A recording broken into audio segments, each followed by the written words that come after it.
थांबवते मी, कारण सध्या खासदार संजय राऊत बोलतायत. थेट जाऊयात. घरोघर गणपती येत असतात. कदाचित ते गणपतीचं आमंत्रण द्यायला गेले असतील. राज्यासंदर्भातले काही प्रश्न असतील. ज्या पद्धतीनं फडणवीस यांच्या काळात काल मुंबई बुडाली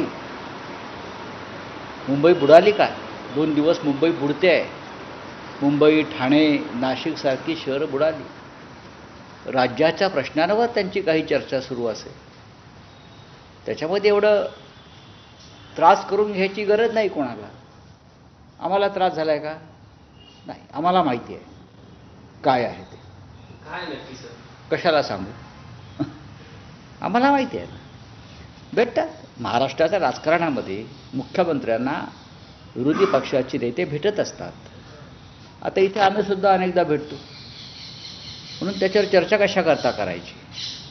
यापूर्वी ते भेटलेले आहेत. भेटू द्या. ते कोण कशा करता भेटतंय हे भेटणारे नेतेच सांगू शकतात मी का भेटलो आणि माझी काय चर्चा झाली. 2 प्रमुख नेते भेटत आहेत. त्यात एक राज्याचे मुख्यमंत्री आहेत आणि एक स्वतः राज ठाकरे आहेत. त्या दोघांमध्ये बंद दारात आता चर्चा सुरू असेल असं तुम्ही म्हणताय.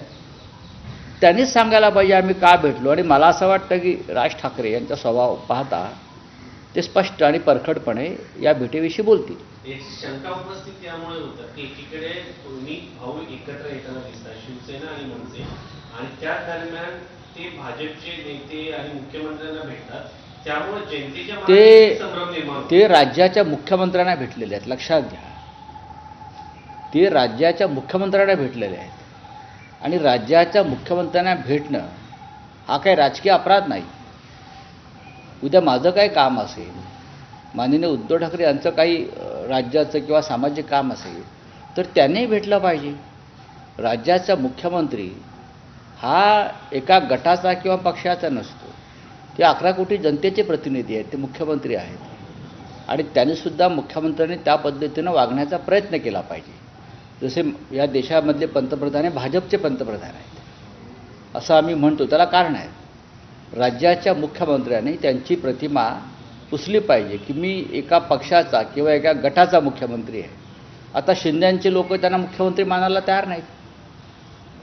ते अजून एकनाथ शिंदेना मुख्यमंत्री मानतात. असं नाही चालणार. देवेंद्र फडणवीस हे महाराष्ट्राचे मुख्यमंत्री आहेत असं आम्ही मानतो. सर, बेस्टच्या निवडणुकीमध्ये ज्या पद्धतीने दोन्ही ठाकरेंच्या आकडे बघायला मिळाले, दोन्ही ठाकरेंचा पराभवच एक प्रकारे झालाय असं मुख्यमंत्र्यांनी म्हटलेलं आहे. होऊ द्या. त्या पार्श्वभूमीवरती ही भेट होती. बघा, तुम्ही काय एवढं गांभीर्याने घेताय ते बेस्ट वगैरे? अहो, एका पतपेढीची निवडणूक आहे ती काय महाराष्ट्राची, लोकसभेची, महानगरपालिकेची निवडणूक आहे का? आम्हाला त्या पतपेढीत नक्की कोण मतदार आहेत तेही माहीत नाहीत. एक लक्षात घ्या. ही पतपेढी आहे. पतपेढीमध्ये काही लोक एकत्र आले, निवडणूक लढले असतील. बरं, ती का आमच्याकडे होती का? नाही. मला त्याच्याविषयी अजिबात माहिती नाही. मी वारंवार सांगतो. हे विषय दिल्लीत चर्चेचे नाही आहेत ना. हे BSTच्या एखाद्या बस आग्रामधली चर्चा आहे. तुम्ही त्याला इतकं भव्य स्वरूप देताय. मला माहीत नाही. परत सांगतोय, मला विषयच माहीत नाही. कारण महापालिकेसंदर्भातल्या कोणत्या विषयावर मी कधी चर्चा करत नाही. तो माझा विषय नाही. त्यासाठी आमचे वेगळे लोक आहेत, वेगळे प्रवक्ते आहेत. ज्यांनी ती निवडणूक ज्यांच्या नेतृत्वाखाली लढली, तुम्ही त्यांनाही प्रश्न विचारले पाहिजे. मला इथे उत्तरच माझ्याकडे नाही आहे, का मला विषयच माहीत नाही. तुम्ही सर संजय शिरसाटांचा 2 दिवसापूर्वी विषय मांडला होता. त्याच्यामध्ये गणेश नाईकांनी हे सगळे कागदपत्र विरोधी पक्षांना देण्याचं काम केलं आहे आणि ते शिंदे विरुद्ध काम करतात असा एक सूर पाहिजे. मला माहीत नाही. मुळात 50,000 कोटीचा भ्रष्टाचार झाला आहे की नाही याचं उत्तर द्या. दिवलकर यांना बेकायदेशीर पद्धतीने सर्वोच्च न्यायालयाचा आदेश डावलून ते कायदेशीर हकदार नसताना